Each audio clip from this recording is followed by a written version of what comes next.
সালটা ছিল 2009। British newspaper the টাইমসে ইরানি গভর্নমেন্ট নিয়ে একটি অত্যন্ত গোপন ডকুমেন্ট ফাঁস হয়ে যায়।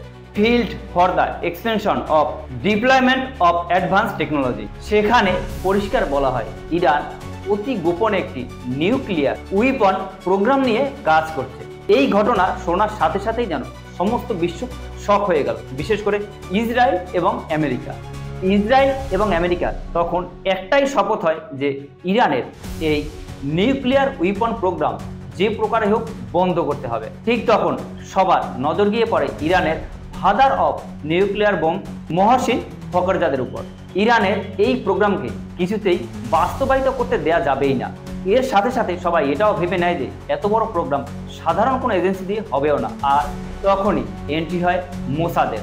অবশেষে 2020 সালে যখন প্যান্ডেমিক চলছিল তখনই মোসাদ এই ফাদার অফ নিউক্লিয়ার বোম, যাকে বলা হয় সেই মহসিন ফখরজাদের সব কিছু ট্র্যাক করে নেয় মোসাদ। প্রায় 4 মাস ধরে তার সমস্ত পদক্ষেপ খুঁটিনাটি পর্যালোচনা করে এই মোসাদ। এক প্রকার প্রায় তাকে নজরবন্দি করে রেখেছিল তারা। 27 নভেম্বর 2020 তাদের সামনে একটি সুযোগও চলে আসে। মোসাদের এজেন্টরা এই মহসিন ফখরজাদেকে ইরানের একটি রাস্তার উপর তাকে ট্র্যাক করে নেয়। এর সাথে সাথেই তারা AI security operate FN machine gun on করে দেয়। মহসিন ফখরজাদে যখন হাইওয়ে থেকে যাচ্ছিলেন তখন প্রায় 1000 মাইল দূরে ইসরায়েল থেকে সেই FN মেশিন গান অন করে দেওয়া হয় এবং প্রায় 13টি গুলি করা হয় তাকে। পরে তার গাড়িতে থাকা তার স্ত্রী এবং সিকিউরিটি সহ গাড়ি শুদ্ধ বোমা মেরে উড়িয়ে দেয় with no evidence. We start this hour with breaking news. One of the country's top nuclear scientists has been assassinated. এতটাই দক্ষতা এবং সুনিপুণভাবে এই কাজ করা হয়েছে যে আমেরিকা পর্যন্ত এত বড় অপারেশন আজ পর্যন্ত করতে পারেনি। যে ইসরায়েলের কথা আমি আপনাকে বলছি তার আয়তন মাত্র 22,145 স্কোয়ার কিলোমিটার, যা আমাদের স্টেটে মেঘালয় স্টেটের থেকেও ছোট।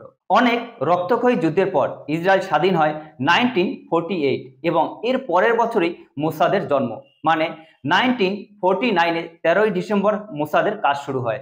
প্রতিষ্ঠার কিছুদিন পরেই মোসাদের খ্যাতি ছড়িয়ে পড়ে আটলান্টিকের এপার থেকে ওপারে। পৃথিবীর সবচেয়ে দুর্ধর্ষ গোয়েন্দাদের মধ্যে অন্যতম হলো মোসাদ। তারা তাদের দেশের জন্য করতে পারে না এমন কোনো কাজেই নেই। ইসরায়েলের ম্যাপ দেখলেই বোঝা যায় যে তাদের পার্শ্ববর্তী আরব দেশগুলোকে মোকাবিলা করে আজ পর্যন্ত ইসরায়েল যেভাবে টিকে আছে তার পিছনে অন্যতম গুরুত্বপূর্ণ ভূমিকা হলো এই মোসাদের। 1960 খ্রিস্টাব্দে অ্যাডলফ হিটলারের অন্যতম কুখ্যাত সঙ্গী অ্যাডলফ আইকম্যানের অপহরণের ঘটনাটা যদি আপনি শোনেন তাহলেই বুঝতে পারবেন যে মোসাদ তাদের পরিকল্পনা কতটা নিখুঁত এবং দক্ষতার সাথে করে থাকে। তৃতীয় বিশ্বযুদ্ধের সময় কুখ্যাত হলোকাস্টের অন্যতম স্থপতি ছিলেন এই অ্যাডলফ আইকম্যান। তার নির্দেশে লাখ লাখ ইহুদিকে হত্যা করা হয়েছিল। তখনই ইসরায়েল ঠিক করে একে শাস্তি দিতেই হবে যে কোনো প্রকারে। হিটলারের পতনের পরেই অ্যাডলফ আইকম্যান অন্তর্ধান হয়ে যায় এবং তখন ইসরায়েলও ঠিক করে যে তাকে খুঁজে বের করবেই। অনেক খোঁজাখুঁজির পর তাকে আর্জেন্টিনায় খুঁজে পায় মোসাদ। তার পরিচয় গোপন রেখেই সেখানে সে লুকিয়েছিল। প্রায় 4 মাস তাকে নজরবন্দি করে রেখেছিল এবং তারপর মোসাদেরই কিছু এজেন্ট তাকে গ্রেপ্তার করে। এই অ্যাডলফ আইকম্যানকে গ্রেপ্তার করে ইসরায়েলে আনা হয় এক অভিনব কায়দায়। তখন আর্জেন্টিনার 150 বৎসর পূর্তি উপলক্ষে অনুষ্ঠান ছিল। সেখানে ইসরায়েলের প্রতিনিধি গিয়েছিল নিমন্ত্রণ হিসাবে নিজস্ব বিমানে করে। সেই অনুষ্ঠানে যোগ দেওয়ার জন্য ইসরায়েলের প্রতিনিধিরা গিয়েছিলেন তাদের নিজস্ব বিমানে করে। পরে মোসাদের বাকি সদস্য এবং অ্যাডলফ আইকম্যানকে সেই বিমানের পুরো সাজিয়ে অতি গোপনে আর্জেন্টিনাকে ফাঁকি দিয়ে তাদেরকে সবাইকে ইসরায়েলে নিয়ে আসে, যা কিনা আর্জেন্টিনার সরকারও বিন্দু মাত্র বুঝে উঠতে পারেনি। অবশেষে ইহুদি হত্যাকারী এই অ্যাডলফ আইকম্যানকে ইসরায়েলে এনে ইসরায়েলের মাটিতে তার বিচার করা হয় এবং বিচারে তার ফাঁসি দেওয়া হয়।